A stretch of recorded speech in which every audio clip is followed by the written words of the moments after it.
Here to break down all the latest from the 2016 campaign trail is the founder of Cavalry LLC and the former chief of staff to Senator Mitch McConnell, Josh Holmes. He's in our Washington bureau. And here with me is Democratic strategist Lis Smith.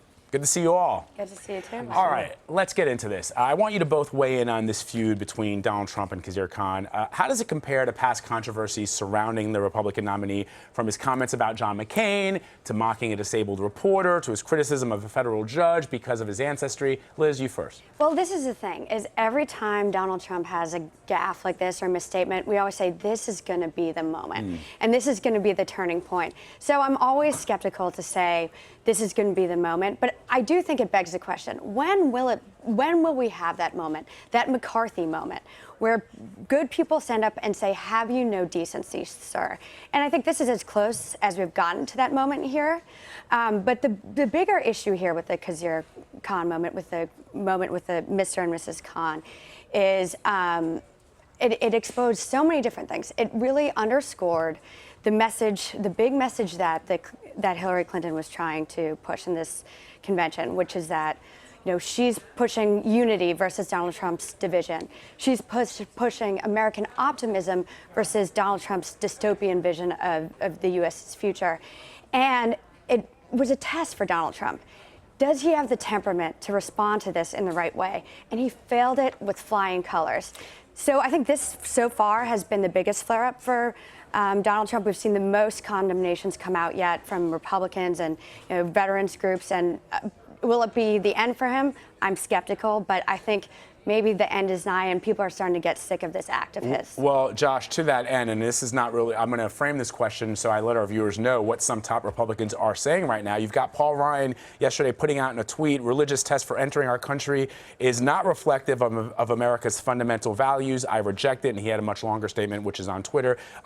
John McCain, in recent days, Donald Trump disparaged a fallen soldier's parents. He has suggested that the likes of their son should not be allowed in the United States, to say nothing of entering its service. McCain said, I cannot emphasize enough how deeply I disagree with Mr. Trump's statement. I hope Americans understand that the remarks do not represent the views of our Republican Party, its officers, or its candidates. Mitch McConnell, your former boss, has come out against this. And now, just in moments ago, Josh, Sally Bradshaw, who's a top advisor to Jeb Bush, is leaving the Republican Party to become an independent and says that she may actually end up voting for Hillary Clinton. So when are we going to start to see, Josh, Republicans not just saying that they disavow these comments from Trump, but saying that they're not going to endorse him and that they're staying out of this, or perhaps even voting for Secretary Clinton? Yeah, thanks, Vlad. I think it's two separate things, really. I don't think you're going to find a Republican anywhere in the country, certainly none in congressional leadership or any senators or congressmen, that are going to condone any kind of attack, political or otherwise, on a Gold Star family. It's absurd. It's ridiculous. I can't believe we have to have this conversation, but we are once again. I think Liz made an excellent point when she said, when do we get to a point where people finally draw the line with them? The problem is, at least at this stage, is that the line is a binary choice, and the choice is between Donald Trump or Hillary Clinton. And for as negative as people view Donald Trump, and in this case, rightly so, they have an equally negative view of Hillary Clinton. And ultimately, that choice is for a lot of Republicans, an impossible choice to make. There's not going to be a lot of Sally Bradshaws, and I'll tell you why. The reason is because ultimately this election is much larger than any sort of one issue.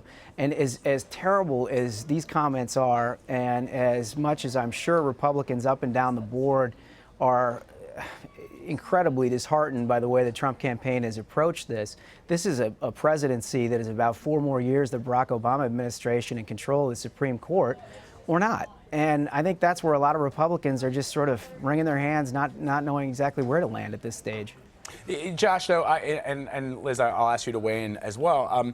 Beyond these comments that just sort of give you an insight into how Donald Trump thinks about religion and how he thinks about people who have risked and in some cases sacrificed their lives for this country, there are questions as to his understanding of the geopolitical nature of the world that we live in right now. I mean, just this weekend, on an interview with ABC, he talked about Russia not being in the Ukraine. Well, they've been there since 2014.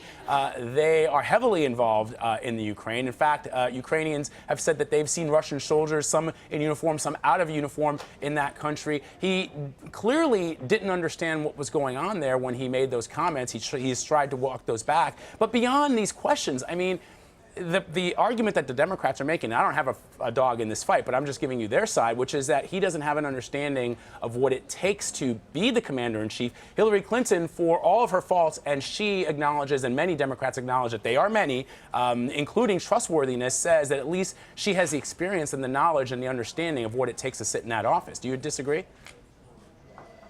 Is that to me, Vlad? I'm sorry. Yep.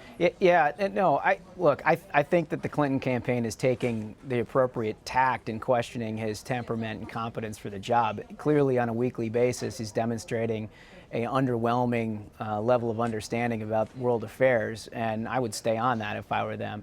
Again, the problem that they run into is this weekend what's overshadowed. Hillary Clinton did an interview where she said Director Comey, the director of the FBI, validated that her emails and her characterization of her emails were totally appropriate. That is exactly the opposite of what she said. She has a trust and honesty deficit that is overwhelmingly bad in her direction. And so it's almost no matter what Donald Trump does, this is going to be a close race. And you know what? I agree with Josh that it is going to be a close race. And Josh is also right. You know, what Hillary Clinton said yesterday about her emails was extremely problematic and was at odds with the truth. We know that her comments to the public were inconsistent with her actions as Secretary of State with respect to her email. Now, all that being said, how much did you even read about it this week? How much did we even see about it? We barely saw anything about it the last couple of days because we were talking about Donald Trump, insulting the parents of a Gold Star veteran. And we were seeing clips about Donald Trump knowing nothing about Russia's annexation of Crimea and invasion to Ukraine. So as much as Hillary Clinton can make mistakes, if Donald Trump keeps upping the ante, we're not even going to read about those things.